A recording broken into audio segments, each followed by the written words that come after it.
جب الیکشن شروع ہوا تو 4 پینلز نے اپنے پیپرز ہمیں بھیجے تھے. ایک اشرف جبار صاحب کا پینل تھا، ایک محمد اسلم صاحب کا کاکڑ صاحب کا پینل تھا، ایک نوید انجم خان صاحب کا پینل تھا اور ایک بیرسٹر گوہر علی خان صاحب کا پینل تھا. اس کی اسکروٹنی جب کی گئی تو اس میں سے 3 پینل جو تھے وہ درست قرار پائے اور ایک پینل نوید انجم خان صاحب کا وہ درست نہیں قرار پایا. کنسیکوینٹلی اس کو ہم نے فائنل لسٹ میں اسکروٹنائزڈ لسٹ اور جو فائنل لسٹ تھی اس میں شامل نہیں کیا.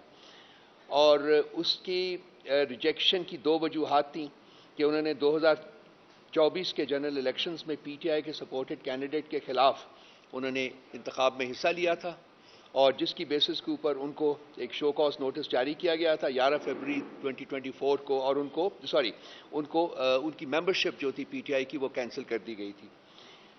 اس الیکشن میں حصہ لینے کے لیے انہوں نے اپنی جو رجسٹریشن کروائی پی ٹی آئی کے ساتھ دوبارہ ایز اے ووٹر وہ 24 فروری کو کروائی. اور ہمارا یہاں جو ایک پری ریکوزٹ ہے وہ یہ ہے کہ جی آپ کم از کم 6 مہینے تک ان انٹرپٹڈ ممبر پارٹی کے ہوں تو ہی آپ الیکشن میں حصہ لے سکتے ہیں ایز اے کینڈیڈیٹ اور ووٹ ڈال سکتے ہیں ایز اے ووٹر.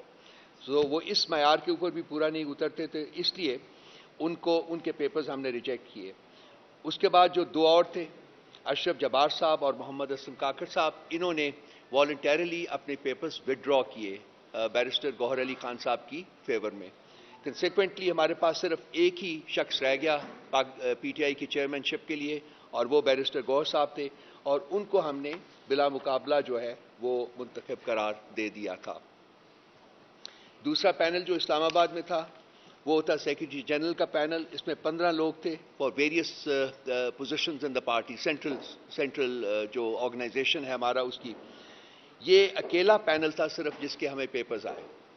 اس کو اسکروٹنائز کیا گیا اور اس کو ہر طرح سے ٹھیک پایا گیا، اس کی اپروول ہوئی. چونکہ ان کے خلاف کوئی اور پینل تھا ہی نہیں شروع سے، اس لیے یہ بھی انکنٹسٹڈ جو تھے یہ وکٹوریس ڈکلیئر کر دیے گئے. عمر ایوب صاحب اور ان کا پینل سارا. پنجاب پی ٹی آئی میں 3 پینلز نے اپنے نامینیشن پیپرز جمع کرائے تھے. ایک ڈاکٹر یاسمین راشد کا پینل تھا، ایک اسد حنیف صاحب کا پینل تھا اور ایک محمد خان مدنی صاحب کا پینل تھا.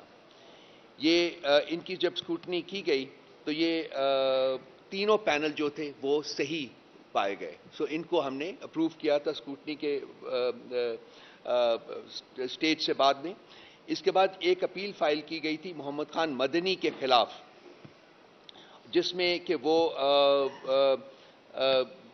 پیش ہوئے، سارا کچھ ڈسکشن وغیرہ ہوئی اور ہم نے ان ساروں کو کافی ڈسکشن کے بعد اسد حنیف صاحب اور محمد خان مدنی صاحب جو تھے انہوں نے اپنے پینلز کو وڈرا کر لیا والنٹیرلی ڈاکٹر یاسمین راشد کے پینل کی فیور میں.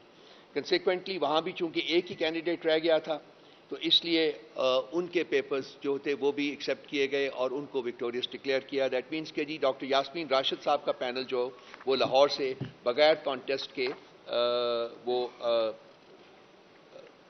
الیکشن جیت گیا.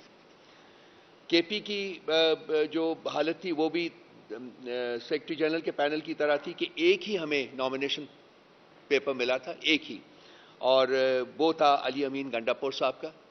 اور وہ اسکروٹنی کے بعد جب اس کو ایکسیپٹ کیا گیا تو that being the only panel in the contest to know it was that panel was declared victorious without any contest for